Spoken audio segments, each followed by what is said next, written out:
Importante señalar que es lamentable lo que está sucediendo a nivel nacional, esta crisis en el sistema penitenciario, en la cual tiene un único responsable y es el Estado, es decir, el gobierno nacional, porque ellos son los que administran los centros carcelarios. Sabemos que se han decretado muchos estados de emergencia y ninguno ha dado una solución oportuna, veraz. Entonces, ¿qué significa? Que hay un problema.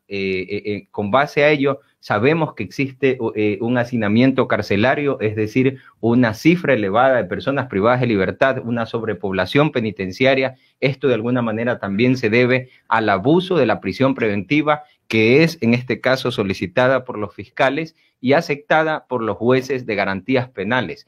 En otros países existe, bueno, en nuestra legislación penal también la contempla, pero no se la aplica, el trabajo comunitario, la presentación periódica ante una autoridad, y que esto ayudaría mucho a reducir el hacinamiento carcelario, a que no haya una población penitenciaria elevada, y también pues de alguna manera en delitos menores se puede aplicar la presentación periódica, el trabajo comunitario, digo yo, delitos de robo simple, se robó un teléfono móvil, un teléfono celular que no supera los $300. De alguna manera esto ayudaría bastante. Otro problema que contribuye al hacinamiento carcelario, que de alguna manera también conlleva la violencia, es el no agendamiento oportuno de audiencias de garantías penitenciarias. Hemos tenido inconvenientes desde que estaba como director del Centro Carcelario de Varones de Esmeraldas, bueno, anterior a esto como defensor público de garantías penitenciarias también, en que los jueces de garantías penales, que también tienen la competencia en garantías penitenciarias, señalan audiencias hasta 3 y 4 meses posterior. Una audiencia de 10, 15 minutos donde se va a resolver la situación jurídica del PPL de un beneficio penitenciario. Puede ser una prelibertad, libertad controlada, esto con el Código Penal anterior, o régimen abierto, semiabierto, con el Código Orgánico Integral Penal. Y pues con base a ello también hemos tenido reuniones con el delegado provincial del Consejo de la Judicatura y de alguna manera nos señala que los jueces están cargados de trabajo, que no tienen espacio para fijar estas audiencias de manera oportuna, rápida. Entonces, que por eso es que la señalan 3, 4 meses. Entonces, allí tendría que el Consejo de la Judicatura buscar una alternativa, una solución para agendar estas audiencias que se resuelven en 10, 15 minutos. Son audiencias muy rápidas donde se revisa la documentación del PPL y si éste cumple los requisitos, los parámetros, accede a este beneficio penitenciario. Este es uno de los tantos problemas que tiene el sistema penitenciario. En ese caso, usted lo ha dicho, tiene que buscarse la solución.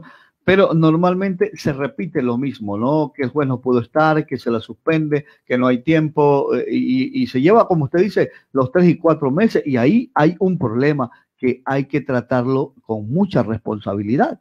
Efectivamente, le corresponde a los operadores de justicia, a todas las instituciones involucradas del sector justicia, dar una solución oportuna, porque sabemos que existe el hacinamiento carcelario y que de alguna manera esto también contribuye a la violencia. En otro tema, también vemos el manejo de las mafias dentro de los centros carcelarios que ha originado esta violencia, que de alguna manera no hay una verdadera rehabilitación. Cuando estuvimos al paso, pudimos evidenciar de que existen falencias en el sistema penitenciario.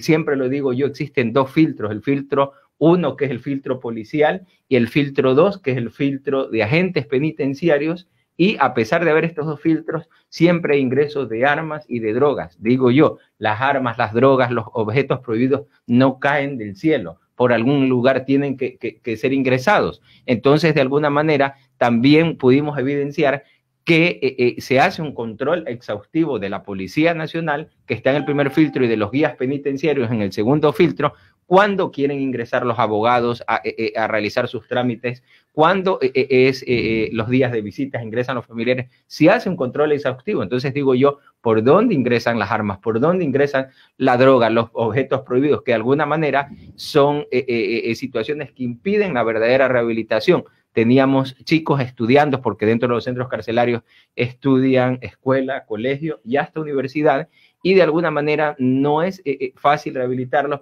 cuando hay el ingreso de droga.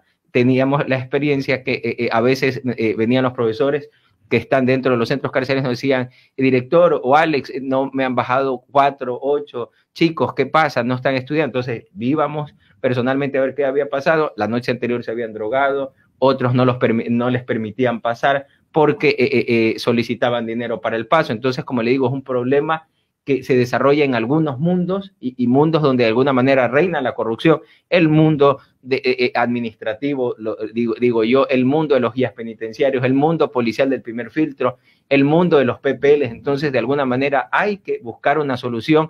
El nuevo gobierno nacional, la nueva Asamblea Nacional tiene un reto grande de reestructurar el sistema penitenciario, proponer las reformas necesarias para de alguna manera que haya la rehabilitación, para poder haber una reinserción social y económica. Si no hay una rehabilitación, no podríamos hablar de una reinserción y tener en claro que ese PPL, esa persona privada de libertad, va a recuperar su libertad, valga la redundancia, tarde o temprano, y si no, el Estado, el gobierno, no le da una oportunidad de trabajo, una oportunidad de reinsertarse en la sociedad, ¿de qué hablamos? O sea, en las cárceles lo que hacen, lo que está sucediendo actualmente es configurarse nuevas bandas, especializarse en nuevos delitos para cuando recuperan su libertad, seguir delinquiendo. Entonces, este problema, como lo señala el Código Orgánico Integral Penal, es una competencia exclusiva del Estado. El SNAI, los que administran las cárceles, son los responsables de todo lo que está pasando actualmente en el Ecuador. Hay problemas mayores, pero que sí influyen, como lo que usted ha hecho en mención, la lentitud de los procesos. Mire, yo alguna vez tuve una información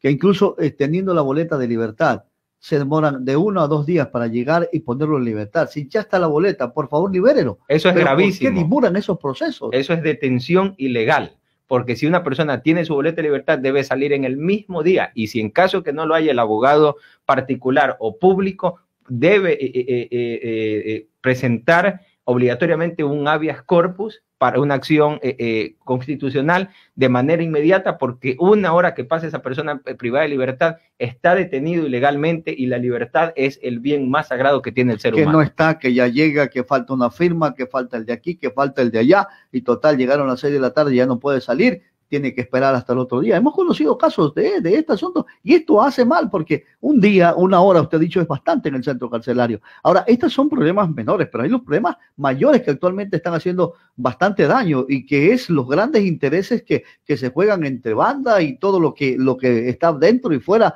del mismo centro.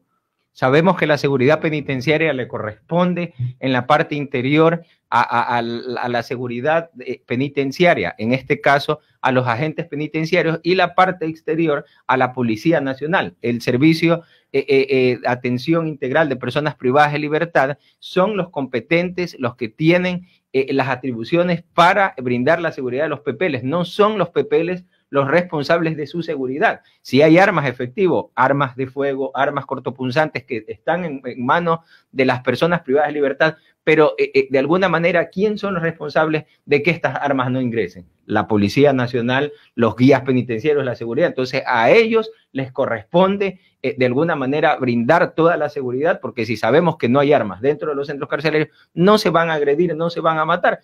Allí tenemos un problema más que debe ser solucionado. ¿Por qué otras cárceles del país sí se puede vivir en paz? Sí hay una rehabilitación, porque realmente ha habido el interés de los gobiernos de turno, en este caso, de querer rehabilitar a esa persona, porque el hecho que está privado de libertad, como usted lo dijo, estimado Fabricio, no ha perdido sus derechos. Es una persona que va a salir en algún momento y que cualquiera puede estar. Le comento una experiencia. Yo algún día atropellé a un niño. Gracias a Dios este niño no se murió. Estuve retenido por la Policía Nacional. Si el niño se moría, yo iba a ir al centro carcelario y también iba a estar privado de libertad por un delito de tránsito con muerte. Entonces, ¿qué trato de decir con esto? Que nadie está exento de llegar a un centro cualquier momento carcelario. En los centros carcelarios hay periodistas, ex policías, ex guías penitenciarios, abogados, ingenieros, maestros, artesanos, personas de los grupos LGBTI. O sea, todo ciudadano puede llegar al centro carcelario, y por eso debemos dejar esta xenofobia, este prejuicio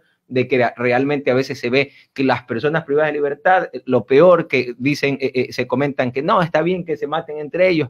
Jamás va a estar correcto que suceda esto, y quien le corresponde, tal como lo establece la ley, la seguridad de las personas privadas de libertad es la Policía Nacional, y el Servicio de Atención Integral de Personas Privadas de Libertad es SNAI. Decía alguien por ahí, está en la casa del abonero, de los que a veces nadie nos estamos exentos ni nos podemos escapar, porque en cualquier momento podemos cometer alguna infracción. Dios nos libre. Así es, Dios nos libre y no nos permita estar en una situación muy difícil. Por eso mismo hay que corregir algunas cosas, porque hay que diferenciar, ¿no? Hay detenidos que son de alta peligrosidad. Es aquí donde no se trabaja. Tiene que haber una diferencia, yo digo, donde van a estar estas personas de alta peligrosidad con mayor seguridad, pero hay que sacarlo, por decir, al profesional que cayó por algún error que se cometió, hay que ponerlo en otro lugar. De repente este ha sido o tiene un título académico y puede llegarse a un convenio y empezar a preparar a la gente que está en esas mismas condiciones. O sea, eso es lo que tiene que hacer un centro de rehabilitación, o como se lo ve en otros lados, que empiezan a producir los productos agrícolas y todo. O sea, pero se puede trabajar haciendo este tipo de selección, digo yo. Totalmente de acuerdo. Cuando estuvimos por los centros penitenciarios, a nivel nacional ya se tenía un proyecto, en este caso liderado por el doctor Ernesto Pazmiño Granizo, que era el director nacional del SNAI, el ministro de las cárceles, que era una de las tantas acciones que estaban realizando las personas privadas de libertad, los PPLs de las cárceles de Guayas, la regional y la penitenciaría estaban elaborando la señalética de toda la provincia del Guayas. Entonces, ese es solo un ejemplo para ver que de alguna manera a los PPL se les debe dar trabajo, educación, que esto les sirve para sus beneficios penitenciarios. Ejemplo, si fuiste condenado a 10 años, puedes salir en 6 años, te ahorras 4 años, que es bastante, pero si hay una verdadera rehabilitación, si tienes una conducta ejemplar, si has estado trabajando, si has estado estudiando, y esto es lo que contribuye para, como usted lo decía, que haya una rehabilitación dentro del sistema penitenciario. Porque ahí está el mayor problema. No hay una verdadera rehabilitación y usted, en vez de arreglar la situación, usted muchos salen en peores condiciones, porque mire, ingresa ahí el que se llevó un celular, pero va a ingresar junto al que a lo mejor ha asesinado y es un asesino, un consumidor o está inmenso en droga, y va al mismo grupo. Y este sale totalmente potenciado. Totalmente de acuerdo. Algo que se me escapaba, que por citar un ejemplo, la cárcel de varones de Esmeraldas, que tiene aproximadamente 1.700 PPLs, no cuenta con esta separación mínima, mediana y máxima seguridad. Entonces, como usted lo dice, se mezcla un chico que recién inicia, que robó un teléfono móvil, se lo mezcla con un asesino que tal vez tenga ya el cometimiento de muchos delitos. Entonces, ¿qué sucede? O se lo mezcla con un narcotraficante que de alguna manera lo capta, digámoslo así, lo recluta y le dice, mira, vete, yo te puedo dar trabajo acá. Entonces, allá se están preparando para cuando salen seguir delinquiendo. Entonces, es allí donde hay el problema. No hay esta separación. Como le digo, debería ser política de Estado. El nuevo gobierno nacional tiene un reto grande, la Asamblea Nacional, de alguna manera haber esa verdadera rehabilitación que no existe. Otro problema que se ha identificado, que la salud de los PPLs como derecho que lo establece el artículo 51 de la Constitución de la República, no se está garantizando totalmente, porque un ejemplo claro de eso, citamos la cárcel de varones Esmeraldas, tiene un médico para más de 1.000 personas. Ese es el modelo que maneja el Ministerio de Salud Pública, pero ¿cómo va un médico a atender 1.700 personas? Es imposible. Entonces ahí usted ve que de alguna manera se está vulnerando, se violenta los derechos de una persona privada de libertad, que tal como lo establece el artículo 35 de la Constitución de la República, forman parte de los grupos de atención prioritaria, que se debe dar toda la seguridad y pues garantizar sus derechos. Ahí se necesitan médicos generales, psiquiatras, psicólogos, trabajadores sociales. O sea, es todo un equipo, no se necesita solamente un médico, sino de qué estamos hablando. Pero hay que seguir, porque el problema no solo se soluciona, renunció quien estaba a cargo de tal centro, renunció el director nacional. O sea, el problema no se soluciona ahí, el problema sigue. Y hay que atacar de fondo, mi estimado abogado, esta problemática que, como usted lo ha dicho, es una política de Estado para que la situación no se siga agravando.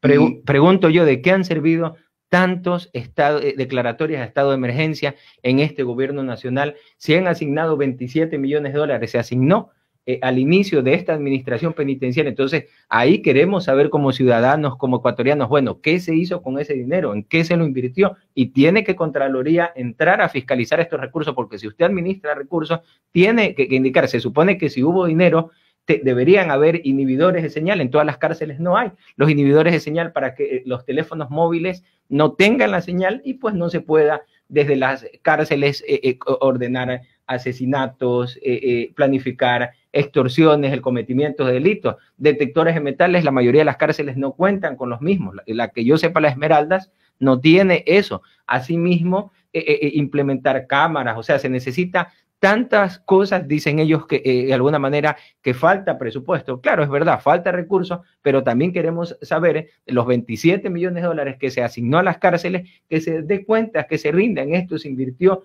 esto se hizo, porque vemos que realmente se dio el presidente de la República estos recursos, se ha declarado creo que 5 o 6 estados de emergencia y vemos que no han servido para nada, porque igual en las cárceles se matan y lo que se hace es simplemente tirársele, en este caso, tirarles la responsabilidad a las personas privadas de libertad y ellos son los responsables y ahí termina el asunto. Y no es así porque la seguridad no le corresponde a los privados de libertad, la seguridad le corresponde en el exterior, Policía Nacional, en el interior al SNAI.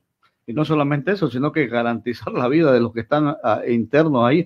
La estadística revela que en este año los muertos en los centros rebasa cualquier estadística y cualquier pronóstico. Y esto es preocupante.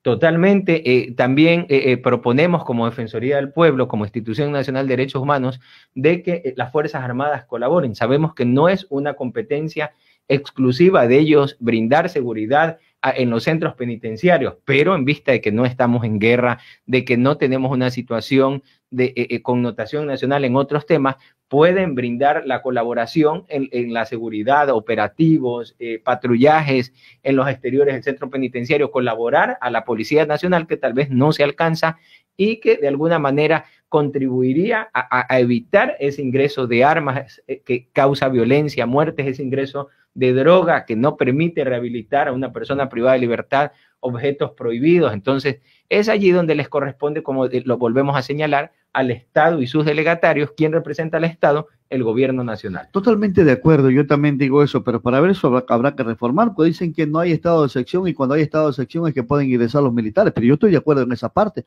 Los militares deben ser los primeros filtros, que no estén adentro, bueno, pero que estén afuera. Colaboren yo, ¿no? A la Policía Colaboren Nacional. A la Policía Nacional afuera. El primer filtro tienen que ser ellos, digo yo. Totalmente de acuerdo. Entonces, como les decía, estos son unos y varios de los problemas que existen en el sistema penitenciario y que de alguna manera contribuye a que haya esta violencia, a que no haya esta verdadera rehabilitación en el sistema penitenciario. Ahora, tenemos una defensoría con una visión diferente, en el caso suyo, incluso aquí en Esmeralda, la posición, y no le tiembla la voz para decir algunas cosas. Y es la política, la visión de la Defensoría del Pueblo actualmente, porque lo hemos visto al director nacional. ¿Acaso ustedes tienen un proyecto, tienen algunos planteamientos para decir, bueno, hablamos y decimos esto, pero también presentamos esto, para que en realidad, en la práctica, se cumpla con la verdadera rehabilitación que se requiere en los PPL? De hecho, contamos con una dirección nacional, un mecanismo de tratos crueles y penas degradantes que tiene que ver directamente con los centros penitenciarios, con el sistema de rehabilitación social, y el señor defensor del pueblo a nivel nacional, el doctor Freddy Carrión Intriago, está analizando la situación con todo su equipo jurídico para presentar proyectos que puedan de alguna manera incidir en el tema penitenciario de forma favorable. Estamos esperando que de alguna manera se posesione la nueva Asamblea Nacional y de alguna manera comenzar con las reformas a la normativa legal existente y más que todo esto es la voluntad política que tenga el nuevo gobierno nacional si realmente quiere cambiar un sistema penitenciario, porque está en las manos de ellos, está en la cancha de ellos. Nosotros somos la Institución Nacional de Derechos Humanos que vamos a promover, a proteger, a garantizar los derechos de los ciudadanos y ciudadanas, entre ellos las personas privadas de libertad, pero esto le corresponde a las autoridades del sector justicia de que haya una verdadera rehabilitación, de que haya una reinserción. Como alguien lo señalaba, si vemos cómo están las cárceles, es el reflejo de lo que está pasando en el país. O sea, un desastre total en muchas situaciones. Entonces vemos que si de alguna manera ¿cómo podemos hablar de rehabilitación, de reinserción, si vemos que nuestros chicos que estudian en la universidad, están estudiando tercer nivel, no consiguen un empleo? Peor, una persona privada de libertad. Yo sí creo en la rehabilitación y de alguna manera en delitos menores, porque he sido testigo de personas privadas de libertad que los encuentro trabajando en una ferretería, el otro comerciante vendiendo carteras, otro guardia en el Ministerio de Salud Pública, y los saludo, me saludan con mucho cariño, porque en el paso por las cárceles nunca tuve inconvenientes con las personas privadas de libertad, se garantizaba, se protegía sus derechos, se los escuchaba, y los veo que realmente ahora están trabajando porque ellos necesitan, después que salgan de la cárcel, tener una labor que se puedan ganar el sustento diario. Y soy testigo y me da mucha alegría cuando los veo que están en una actividad que realmente han dejado eso de delinquir. Pero asimismo, como usted lo señalaba, hay otros que son extremadamente peligrosos, decimos en derecho delincuentes natos, que ellos no se van a rehabilitar, que arrastran problemas desde su hogar, desde porque han vivido en círculos de violencia. Un ejemplo claro le voy a contar a un amiguito que tuve dentro de la cárcel de Barón Esmeraldas, La Guala. Le apodaban La Guala, llegaba información que La Guala tenía caliente el patio, como dicen los PPLs, que agredía al uno, que quería apuñalear, que era el amo y señor allá abajo. Entonces dije un día, bueno, háganlo subir a La Guala para conocerlo. Esperé ver un hombre de 2 metros, grandote. Dije, este va a ser realmente alguien peligroso. Cuando lo veo llegar, una persona de estatura baja, flaco, nada de fornido, o sea, yo digo, y le digo, ¿y usted es La Guala? O sea, porque esperé ver, pues, un hombre que atemorizaba. Totalmente diferente. Y él era La Guala. Comenzamos a estudiar el caso, quién era La Guala, a investigar. Un chico que su mamá, su papá estaba preso, el papá había fallecido, la mamá presa, la tía vendía droga, entonces era todo un problema social. La Guala comenzó a estudiar y después cuando ya salí, no tenía ni estudios en la escuela, se veía otro chico que ingresó. Entonces, ¿qué trato de decir con esto? Que era un niño que cuando subió tenía 21 años, o sea, muy joven, pero que desde la infancia arrastraba traumas, problemas, y como usted lo decía, él necesita un psicólogo, un psiquiatra, un trabajadora social, porque se puede de alguna manera rehabilitar. O sea, tampoco es que todos son extremadamente malos, pero no sabemos qué hay detrás de cada uno. Ahora, otra situación que consideramos que esto no es un problema de más penas, de incrementar las penas, que pena de muerte, que cadena perpetua. No, el delito es un problema social, que de alguna manera vienen con problemas desde la casa, y es difícil pues esta situación. Algo que nos dejó y que sacamos a limpio durante los dos últimos enfrentamientos es que hay problemas, sí, de fondo, muy, muy concreto, como lo que usted acababa de señalar, y esa era nuestra siguiente inquietud, que hay que trabajar en eso, porque imagínense que algunos PPLs, ahí los índices de violencia son tan elevados y que sí necesita atención esas personas, que lo escuchen, atención médica, psiquiátrica y todo, porque llegar al punto de prácticamente descuartizar como un animal al otro, eso nos da una señal que algo no está bien, a pesar de los intereses que haya, pero algo no está bien en ese otro ser humano, porque imagínense, le sacaron los órganos, le sacaron la cabeza, o sea, lo cortaron, lo hicieron presa, como decimos normalmente, toda la pauta que algo mucho más serio está ocurriendo ahí. Esto no se veía antes en nuestro país, ahora se lo ve. Entonces, ¿qué significa? Que la violencia está en todo sentido, que las cárceles es un reflejo de la situación del país, que no está bien en todo aspecto, situación económica, situación política, en la situación penitenciaria. Entonces, es allí donde sabemos que las cárceles son controladas por las mafias, de alguna manera por los carteles que se disputan el control de las rutas y todo esto, pero vemos que el nivel de violencia ya es extremo, ya pasó la raya. Imagínense cortar una cabeza, sacar un corazón, o sea, vemos que ya se ha perdido todo valor, o sea, es algo alarmante, que de alguna manera como sociedad, como gobierno nacional, insistimos, el próximo gobierno tiene una tarea grande, porque las cárceles es como el patio de tu casa, de alguna manera lo que refleja. Y si esto está mal, afuera va a estar mal. Entonces, de alguna manera se necesitan urgentes reformas a las leyes que tienen que ver con el sistema penitenciario, la voluntad política, la decisión de que las nuevas autoridades que vayan a administrar el sistema penitenciario estén con ese interés, con esas ganas de cambiar realmente, porque como le decía, cualquiera puede llegar. Entonces no esperemos que un familiar de nosotros llegue a una cárcel para ahora sí estar en el otro lado y decir, no, hay que proteger los derechos de los PPLs, porque realmente cuando estamos desde afuera juzgamos y siempre atacamos a las personas privadas de libertad.